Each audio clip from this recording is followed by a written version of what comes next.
Still on chicken, still using up the bits of chicken meat from the original roast a couple of days ago. We're going to use the rest of the stock as well. This was inspired by a recipe that was in last month's, so January 2025, Good Food magazine. I have changed the recipe a bit to make it lighter. Ingredients that you're going to need: grated ginger and finely chopped garlic. Do not use a garlic press. So I stopped using a garlic press when years ago I read Anthony Bourdain's Kitchen Confidential, and basically a garlic press just removes all of the goodness. So I use my truffle slicer and then I finely chop it. Another really useful kitchen gadget, because it's a bit of a nightmare grating ginger, it's this. It's so when you grate the ginger, it all collects in here, and then you can just use your finger to drop it off. So there's about 2 teaspoons of grated ginger, there's 2 large cloves of garlic. I've taken a whole lime, cut the cheeks off, they're going to be saved for serving, and the rest of the lime we're going to use. In this bowl we've got coconut cream.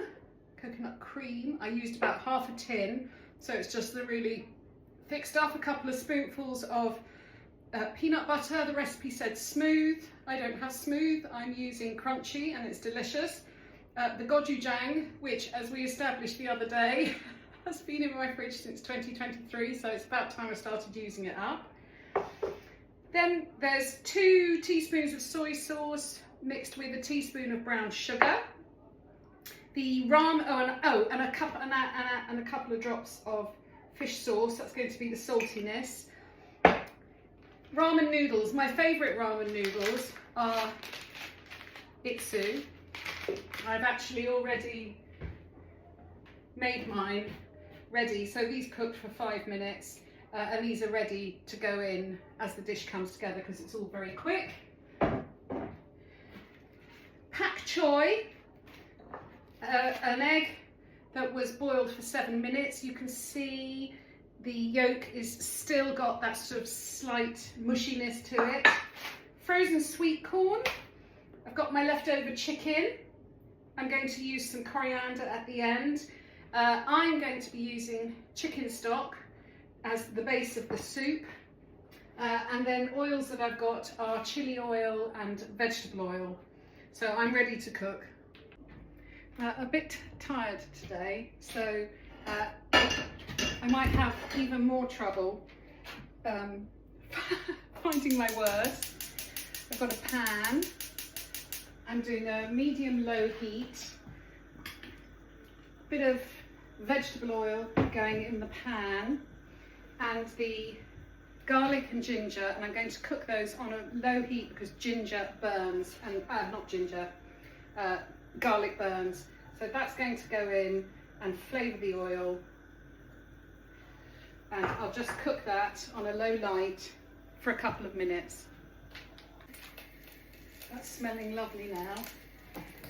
The coconut cream, peanut and gochujang going in.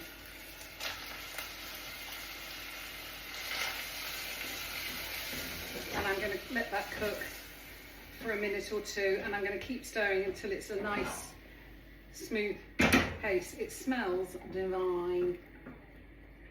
Because I'm using chicken stock, it's not going to be quite as rich as the original recipe, but I'm sure you can find it online. It's BBC Good Food spicy peanut butter and corn ramen. Obviously I've adapted it because I want to use up my chicken stock and my leftover chicken, and frankly you can put anything in a ramen bowl, because other bits that I've got added to add at the end. I had the sugar snaps last night from the risotto, so I'm going to just put a few more sugar snaps at the end. I actually keep sugar snap in the fridge because they are great added to salads. I always have a little tub of sugar snap, so that's nice and smooth. I'm going to let that just cook for a couple of minutes. Next thing to go in is so I cut the cheeks off the lime, but I'm going to use the rest of the lime juice. going to put in the soy sauce and sugar with a little touch of fish sauce. The recipe does suggest if you're doing this vegetarian and you're not doing chicken, blah blah blah, a good replacement for fish sauce is miso. That smells gorgeous. And lastly, I've got my chicken stock. I've got about 300 ml of chicken stock because I want it to be quite soupy. And I'm just going to leave that on a low light to cook while I do the next bit. This next bit of the recipe was a bit of a revelation because I love tinned sweet corn. Which one is it? It's that one at the back. Love tinned sweet corn, but this is using frozen sweet corn, and the flavour after cooking it is incredible. I've got chili oil. Any chili oil will do. The recipe says about 150 grams of frozen sweet corn. I don't know how much is in this packet, but I don't want leftovers, so I'm putting it all in. And I love sweet corn. And this will take 8 to 10 minutes to cook and start to get some colour on it. And your ramen sauce can just keep on a low light. You can see there's lovely colour on the sweet corn. I've moved it to one side of the pan and I'm going to just drop in the pak choy and let that wilt for a little bit. I'm going to taste my ramen and just make sure it's salty enough for me. If you want it saltier, you can pop in some more fish sauce. I'm going to pour, because I made my noodles ahead of time for the sake of the video, there we go. I'm just going to pour some boiling water over the noodles to freshen them up. I'm just going to put some sesame oil on my noodles, which will just add an extra layer of flavour and stop them sticking together. So quite often when I do these recipes, I'm doing it for the first time, so you're seeing the experiments as I go along. I wasn't happy with how the pak choy were cooking, so I have actually just added a splash of boiling water to help steam the pak choy. I'm sure it won't impact the sweet corn much. The chicken is going to go into the soup to warm through. That can just warm through for a couple of minutes so it's not stone cold when you get it. Check the pak choy, that's lovely actually, that really has helped.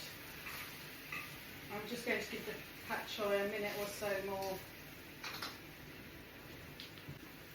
I use serving bowls for ramen. That way you don't have to worry about the bowl not being big enough, it's plenty big enough. You'll start by putting the noodles in the bottom of the bowl. Yum. That's it, yum, a lot going to that. Next will be your ramen base, the soup with the chicken.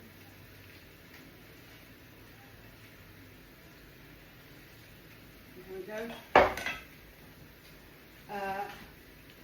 Next, let's take these off. I'm going to put some pieces of pak choy. I don't know if you can see. Well, I'll show you the bowl when it's done. A couple of pieces of pak choy.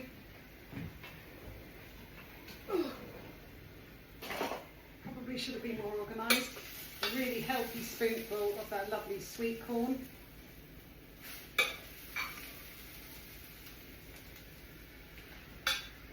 I've got some fresh coriander, the one cheek of lime, sliced up sugar snap peas in a little pile, and half an egg.